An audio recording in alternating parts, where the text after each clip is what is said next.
পিসি আছে, পিসিতে গিয়ে কন্ট্রোল প্যানেল, এখানে সার্চ বাটনে গিয়ে কন্ট্রোল প্যানেল লিখবেন, কন্ট্রোল প্যানেল।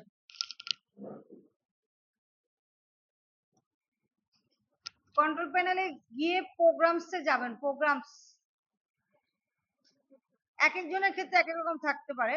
প্রোগ্রামস এন্ড ফিচার্সে যাবেন, গেলেন, গিয়ে এবার দেখবেন যে মাইক্রোসফট অফিস, মাইক্রোসফট অফিস, এই যে কই গেল কই গেল কই গেল, মাইক্রোসফট অফিস কোথায়, দেখা যাচ্ছে না,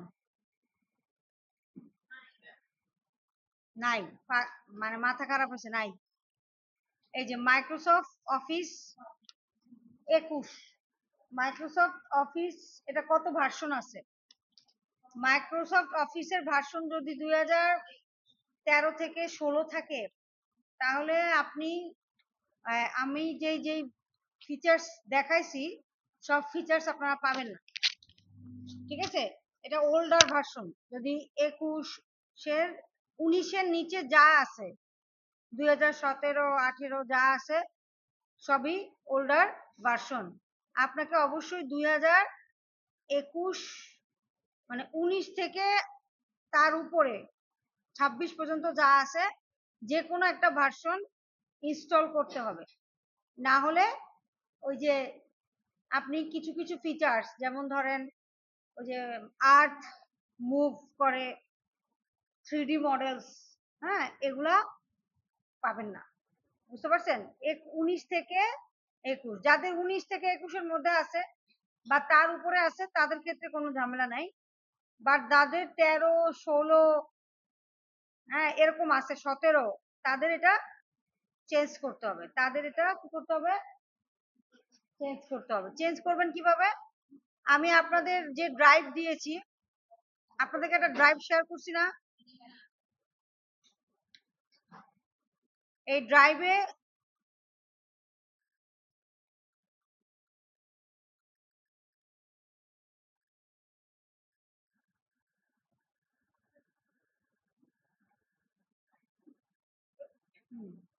এই ড্রাইভে আপনার ব্যাচ 8 এর ভিতরে, সফটওয়্যারস এর ভিতরে, আরে কি দিলাম, কি দিতে গিয়ে কি দিলাম, সফটওয়্যারস এর ভিতরে এটা এই যে দেওয়া আছে, এটাকে ডাউনলোড করবেন নিজের পিসিতে, ঠিক আছে? ডাউনলোড করে দেওয়ার পরে, এটা এর আগেও একবার দেখাইছি, ডাউনলোডস করে দেওয়ার পরে এটাকে এই যে জিপ ফোল্ডার হবে, এই যে এরকম সাইনকে বলা হয় কি জিপ ফোল্ডার। আপনি আপনার যে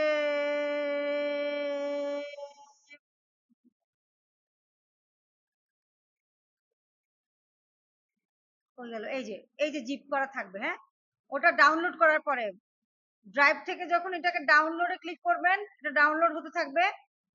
এবার আপনার ডাউনলোডসে গিয়ে এই যে সেভ হয়েছে, দেখতে পাচ্ছেন জিপ আকারে সেভ হয়েছে। এটাকে রাইট ক্লিক করবেন, এক্সট্রাক্ট অল দিবেন, এক্সট্রাক্ট অলে ক্লিক করবেন। এক্সট্রাক্ট অলে ক্লিক করার পরে আপনার এই যে এরকম একটা ফোল্ডার তৈরি হবে, বুঝতে পারছেন? এই ফোল্ডারের ভিতরে গিয়ে আপনি এটাকে অন করে দিবেন, এটাকে ইনস্টল করলে। তবে এটা ইনস্টল করার আগে এক্সিস্টিং যে কন্ট্রোল প্যানেলে এক্সিস্টিং যে এটা আছে, কি আছে, এক্সিস্টিং কন্ট্রোল প্যানেলে যাই, আবার কন্ট্রোল প্যানেলে এক্সিস্টিং যে ফাইলটা আছে, যেমন ধরেন এটা কত আছে 21, এটাকে আগে আনইনস্টল করে নিতে হবে। আনইনস্টল করে দেন ওইটা ইনস্টল করতে হবে।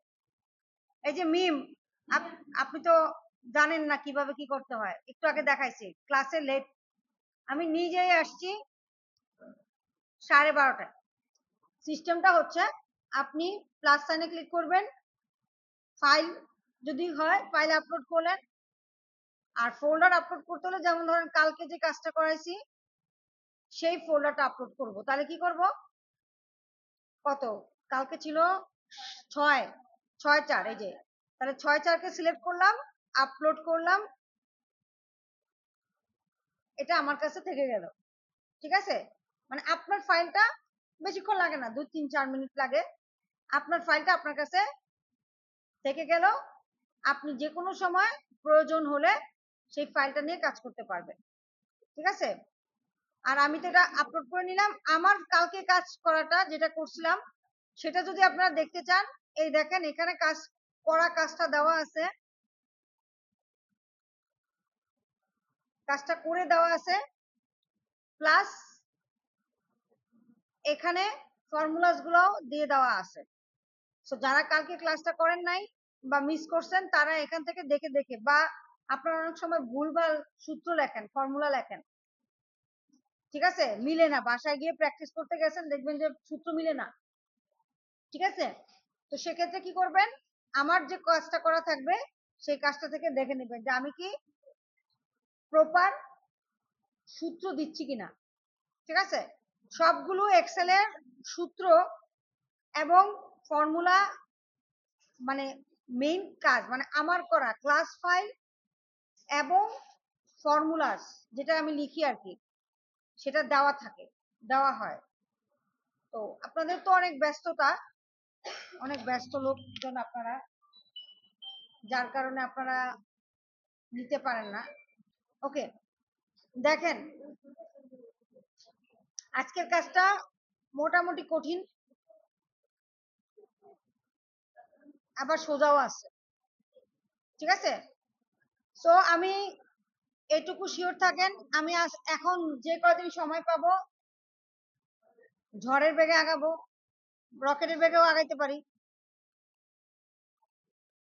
তাহলে 7/4/26, হ্যাঁ, না আপনারা উড়বেন না, আপনারা তো এমনি উড়ু উড়ু মন, দুরু দুরু পাখি। হ্যাঁ, ভাবটা দেখলে মনে হয় যে আমার অ্যাসেসমেন্ট। তাহলে এসি অফ করে দিই। আচ্ছা দেখেন, সো আমাদের যদি প্রয়োজন হয় এক্সেল করার, তাহলে আমরা কি করব, আমাদের জব 2 নামে একটা ফোল্ডার তৈরি করতে হবে, দেখা যাচ্ছে, তার ভিতরে জব মানে নিউ এক্সেল ফাইল নিতে হবে, এক্সেল ফাইল যার ইয়ে হবে জব 2। আচ্ছা, এই যে পেলাম, হ্যাঁ পেয়েছি, এই জব 2। ঠিক আছে, এবার এটার ভিতরে আপনাদের যেটা কাজ হবে, প্রথমে নাম দাম দিবেন, তাই না, তো প্রথমে দেওয়া আছে নেম,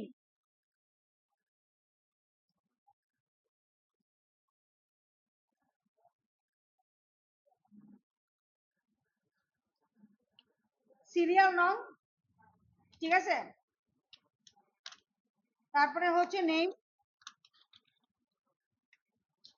এইজ, সাম,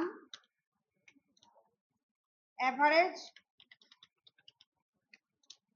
কাউন্ট, ম্যাক্স, মিন, এইজ ক্যাটাগরি। ঠিক আছে, আচ্ছা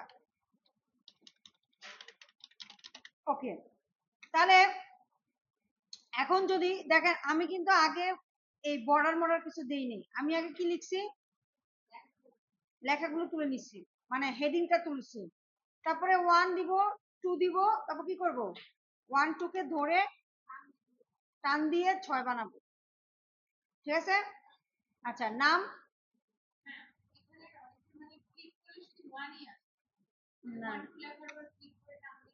না না না দেখেন যদি আসে তাহলে এই যে এখানে যাবেন না, এই যে একটা সাইন আসছে দেখছেন, এখানে গিয়ে বলবেন যে ফিল সিরিজ, তাহলে সিরিজ ফিল করে দিবে। এবার নাম আছে কি, আলী রিয়াদ হাসান আমেনা, আমেনা সারহা রয়।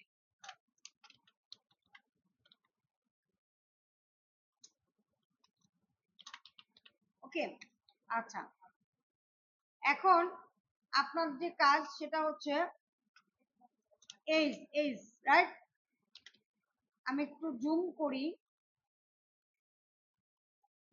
আমাদের ইয়াটা একটু গোলা গোলা,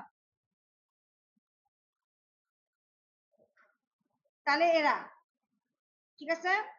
আচ্ছা এখন দেখেন এখানে এইজের ব্যাপারটা কি করতে বলছে, নর্মালি আমরা চাইলে ইনপুট করতে পারতাম 30, 25, 30, 28, 32, 44, কেন করলাম না, বিকজ তারা বলছে ভ্যালিডেট দ্য এইজ ফিল্ড।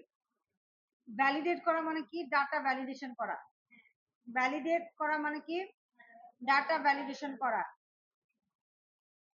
কি তুমি রেগুলার কিছু বুঝতেছ না, to allow input values only between 1 to 44, মানে এখানে যে ভ্যালুগুলো দিবে 1 থেকে 44 এর ভিতরে হবে, 1 থেকে 44 এর ভিতরে না হলে তখন নিবে না, তো অবশ্যই, এবং আপনাকে একটা এরর মেসেজ দিবে যে ভাই তুমি কি ভুলভাল এন্ট্রি দিচ্ছ, বুঝতে পারছেন, তাহলে কি হবে 1 থেকে 44।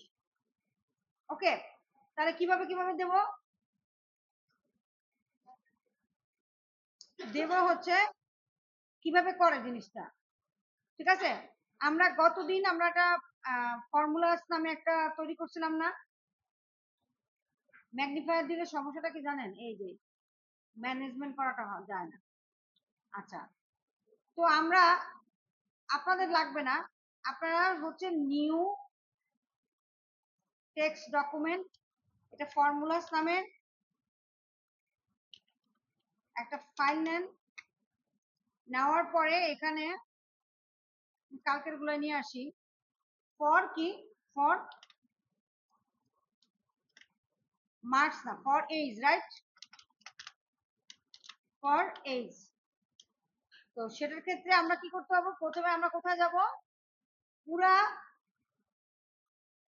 এইজের জন্য আমরা ভ্যালিডেশন দেব, কিভাবে দেব, পুরা জিনিসটাকে এভাবে কপি ধরবো, পুরা কলামটাকে ধরবো, ধরে কোথায় যাব, ডাটা, ডাটা ভ্যালি মানে ডাটা ট্যাব, ডাটা ট্যাবে যাওয়ার পরে ডাটা টুলস, টুলস এর ভিতরে আছে কি ডাটা ভ্যালিডেশনে ক্লিক করব, গিয়ে অ্যালাউ ফিল্ডে কি দিব, হোল নাম্বার, ডাটা ফিল্ডে কি দিব বিটুইন, আর এখানে মিনিমামে 1, ম্যাক্সিমামে 44।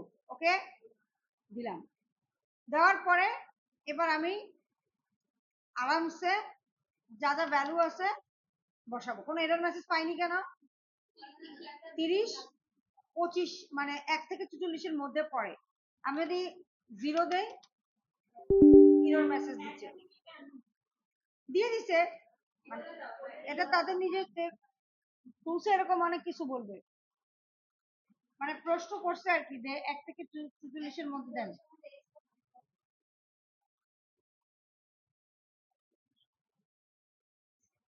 হ্যাঁ তারপরে 25, তারপর 30, 28, 32, 44। ওকে দিলাম, এবার বলছে যদি আপনি কম দেন মানে কত 0 দেন তাহলে এরর মেসেজ পাবেন, আবার 45 দিলেন তাও এরর মেসেজ পাবেন। কি এরর মেসেজ দিচ্ছে যে প্লিজ এন্টার ভ্যালিড অ্যাড্রেস, তাই না। আচ্ছা তো এই জিনিসটাকে যদি আমি এখানে লিখতে চাই তাহলে কিভাবে লিখবো, ডাটা ট্যাবে যাব, লিখছি না, কি এখানে প্রসেসটা লিখে দিছি, কি বলছি? ডাটা ট্যাবে যাব, ডাটা ট্যাবে গিয়ে ডাটা টুলসে যাব, টুলসে গিয়ে ডাটা ভ্যালিডেশন, পপ আপ বক্সে যাব। ঠিক আছে? পপ আপ বক্স বলতে কোনটা বুঝাইছি বলেন তো? এই যে এটাকে। ঠিক আছে? তারপরে সেখান থেকে অ্যালাউ ফিল্ডে গিয়ে হোল নাম্বার, ডাটা ফিল্ডে গিয়ে বিটুইন, আর মিনিমাম কত হবে? 1, আর ম্যাক্সিমাম 40। ঠিক আছে? ওকে, পারবো? না পারলে আমার কি। এবার আপনি যদি চান যে পুরো জিনিসটাকে একটু হাইলাইট টাইলাইট হোক, তখন আপনি কি করে দিবেন? বর্ডার দিবেন। কোনটা? নো, সবই এক।